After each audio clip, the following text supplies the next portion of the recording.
Hey everyone, thank you so much for your interest in being a small group leader. Over the next 5 videos, I'm going to walk you through some training material to help prepare you for your upcoming small group. This is a huge responsibility, but it's one that you are capable of doing. And so we want to give you these videos as a way of helping to onboard and train you for this role. Because God does something through individuals like yourself who stand up and say yes to Jesus, to foster community, to build relationships that all point to Jesus. Because something happens when people are together and they have the heart to follow Jesus. Even Jesus talks about that where 2 or 3 are gathered together in his name, he is among them. And where Jesus is, he's always doing things. That's why for us as a church, one of the things that we believe is that circles matter more than rows. A lot of great things happen in rows, in large gatherings, when people come together and are worshiping together in a corporate space. There's a lot of good that happens in there. But there's a lot of things that can't happen in a row, that the circle, the small groups, the people who get together and share struggles and bear one another's burdens and are praying for one another and encouraging one another, something happens there that is crucial to make what happens in the rows life-sustaining, life-impacting, and something that changes lives. So this is why we believe that circles matter more than rows. It's not only a matter, but it's a thing which Jesus himself did. You see, Jesus, he would preach in front of large crowds, but he had the 12 people that he met with, that he did life with, that he traveled with all across the nation of Israel in his day. And then even within the 12, he also has a smaller nucleus of Peter, James, and John. And then he had his best friend, Peter, that he would oftentimes work with. See, Jesus had this mindset that smaller can be better. That bigger is not always the most important thing, but it's with the smaller, more intimate moments where great growth happens. A lot of good can happen on a Sunday morning. God can do a lot of good in a large gathering of people who are coming together to worship him. But sometimes the most foundational changes in a person's life happens when they're sitting across a table from someone, maybe sharing a meal, and they're talking about life, and they're talking about Jesus, and they're trying to figure out the situations of their life and how they can tie it in with following Jesus. That's what happens in a small group. That's why we're so big and passionate about that. And that's our vision as a church for small groups. It's to have communities of people who are coming together, who are opening up God's word, who are looking to Jesus, who are talking about life and trying to bring the two together. Because what happens on a church service on a Sunday morning, we sing, we worship, we'll hear a sermon. Those are great things. But where God does the most watering and life change happens more often than not in a small group setting. When people who have the power to make you feel like you're not alone, that you're safe, that you're seen, that you're loved, that you're respected, that you're validated, that you're appreciated. I know for myself, I've gotten a lot out of a corporate worship experience. But part of what has made me the man I am today has been the deeper, intimate relationships with people who were there to speak a word into my life when I needed it. People who were there to help carry burdens when I couldn't do that. People who were there to show me Christ's love, not just to preach it, but to show it. That's what you get to do in a small group. Maybe you benefited from that like I have. And maybe that's part of what has inspired you to take this next step to be a small group leader. Because what you have benefited from, you want to help share with others, which is a wonderful work that God does in us. That as he showers us with grace, he gives us the capabilities of being people who want to show that grace onto others and extend it out. And that's a great work of small groups, that it is a means by which we share ongoing grace and mercy with each other. That's what you get to be part of. That's our vision as a church. That's why we value small groups so much. That's why it is one of the most important discipleship tools that we have in our church body, of individuals such as yourself who come alongside a group of others. It could be 2, 3 individuals. It could be 20 people. We've seen groups that big, of people who come together, who are doing life with one another, who want to be following Jesus together. That's what you get to be part of. And I'm so glad that you've said yes to Jesus. And I'm so honored that you're going to be watching these next 5 videos to learn all about how you can be the best small group leader you can be. It's a journey, and it's okay that there's going to be some times that go well, sometimes that don't go so well in ministry. That's how ministry is. Even looking at the life of Jesus, some things went really well, and then there were things that did not go so really well. But you're on a journey now where you are investing back into the lives of others, and God does something with that.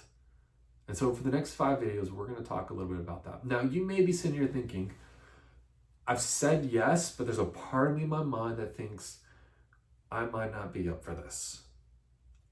And I get that. Sometimes we say yes to what Jesus has called us to, but we all have anxieties, we all have fears and worries of, will I mess up? Am I the right person for this? I know what Jesus wants from me, and I'm taking a leap of faith, but I've got a little bit of doubt in myself to be able to do this. So let me tell you a little bit of what we look for at the Bluff Church when it comes to a small group leader. And maybe this will make you feel a little bit more encouraged that you are exactly the kind of person who is able to be a small group leader. One of the first aspects is we want you to think of yourself as a facilitator, not as a teacher.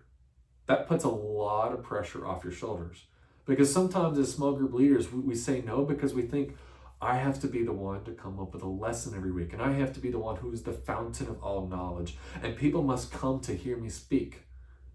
That's not what we're aiming to create here.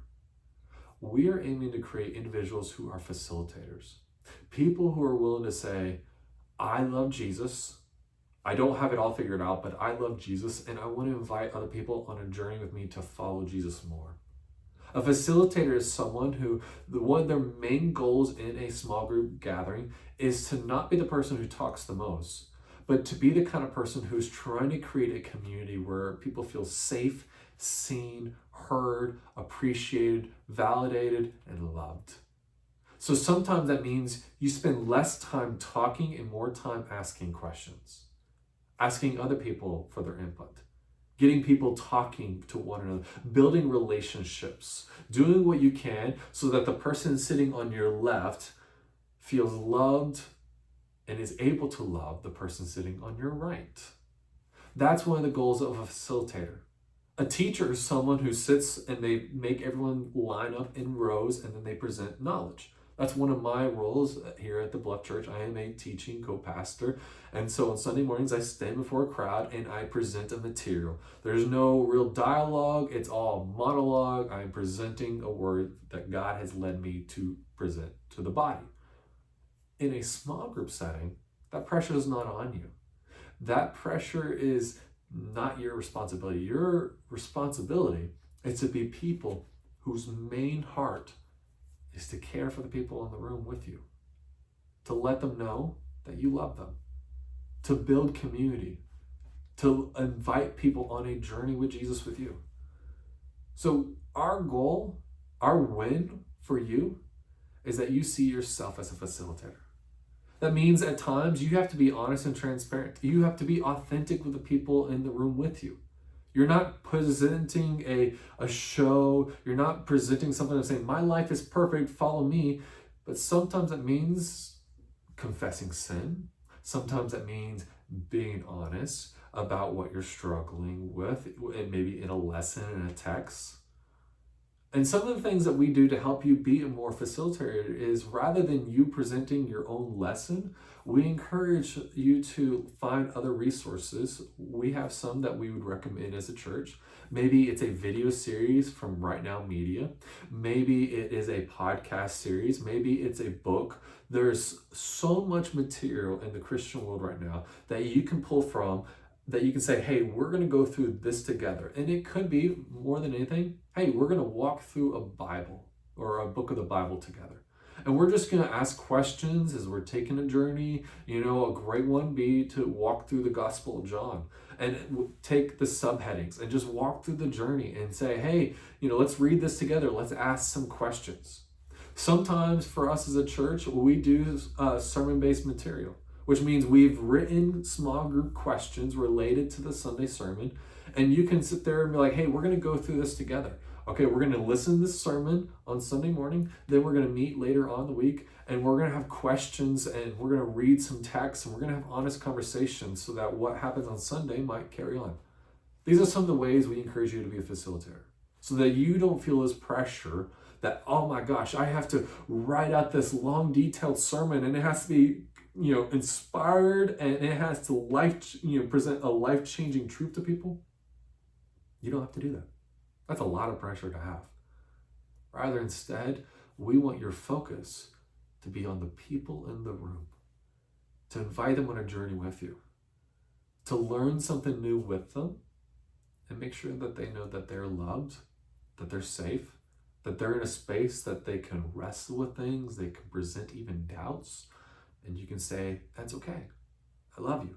Let's walk through this material together. Let the material, whether it's you're reading through a book of the Bible, you're doing a sermon-based study, you're watching a video series, you're doing a podcast series, you're doing a book study, let that material be the teacher for you, and you be the facilitator as someone who's saying, come, let's get together and let's go through this together. That's the first thing we look for, is someone who's a facilitator, not a teacher. And here's the second thing we look for. We look for someone who is spiritually warm, not a spiritual master. And here's what I mean by that. A spiritual master is someone who feels they know everything that the Bible has to say, and they just want to present that knowledge, and they do it in a way that makes it seem like if you don't agree with them, then you're going to hell. And we've all met people like that. People who know a lot about the Bible, which is not a bad thing, but they do not come in a way that's very authentic and engaging. Rather than say, we look for people who are spiritually warm. And what we mean by that is individuals who really love Jesus and they are on a journey. They want to learn more. They want their life to look more like Jesus and to follow him. But they're willing to admit, hey, I don't know all the answers. I'm humble enough to say I don't know all the answers, and I'm willing to learn from the group as well. And I'm willing to be someone who, and I want to show the love of Jesus. So someone who is a spiritual master or who gives you that impression, you might feel like, oh, I've got a distance from them. They're great at presenting material, but they don't make me feel like I'm welcomed, and they don't make me feel like I'm loved, and they make me feel a little intimidated. Meanwhile, a spiritually warm individual is someone who doesn't want to come off intimidating. They want to come off authentic. They want to come off transparent. They want to come off as someone who's willing to say, I love Jesus. I want to love like Jesus. I don't always get this right. Please come on a journey with me, because maybe together we'll get a little bit better at this. And maybe together we'll learn a little bit more about Jesus. And they're people who are encouraging to others, not judgmental, but people who are saying, come and let's encourage one another. Let's speak the gospel into the lives of others. You know, Paul talks about that this idea of following Jesus, of the law of Jesus, is to bear one another's burdens. He talks about this in the book of Galatians. Part of being a spiritually warm individual is someone who is looking to bear the burdens of those in the room, as well as being open enough to say, I need my own burdens helped in being bared here. A spiritual master comes off and says, it sounds like a Pharisee. There's someone who judges others. There's someone who intimidates others. There's someone who makes others feel like, gosh, they're going to hell because they don't know as much, or that they're a terrible Christian because they don't know as much as the spiritual master. Basically, a spiritual master is a Pharisee that we see in the gospel that follows of the gospels of Jesus. We're looking more for those who are like the disciples, who mess up a lot, but they were still willing to follow Jesus and say, Jesus, you have the words of life. We're following you. We're trying to figure this out. That's what we're looking for. So let me recap what we're talking about in this first video. And on the next few videos, we're going to cover a lot. But on this first video, there are a few things I really want you to know. First off, we are so excited that you're saying yes to Jesus. And we believe that you have everything needed to do what God has called you to do. to be a great small group leader. And God can do some amazing things through individuals like you who are willing to say yes to him, who are willing to gather together with friends and family members and say, come, let's follow Jesus together. Come, let's take a journey of seeing what we might learn and how we might be more the people that God has made us to be. We believe circles matter more than rows in this church. You are a great part of the discipleship that happens in this church, of helping people to come to know God more, to love God more, and to love people more. Because as we come to know God more and learn to be known by him more, there's something that happens. We live to make him known. And that's what happens in small groups. And so that's our vision. And we also want you to remember to be a facilitator, not a teacher. That takes a lot of weight off the shoulders, to be a facilitator and not a teacher. It's something you can do. All it takes is for you to care for the people that are going to be in your group, that you're communicating with them, that you are investing in life with them. You're investing in their stories. You love them and you want them to love Jesus more with you, which means that you're someone who's seeking to be spiritually warm. Not a Pharisee, not a spiritual master. Not that it's bad to learn more things about Jesus. All right, that's a part of growing and maturing.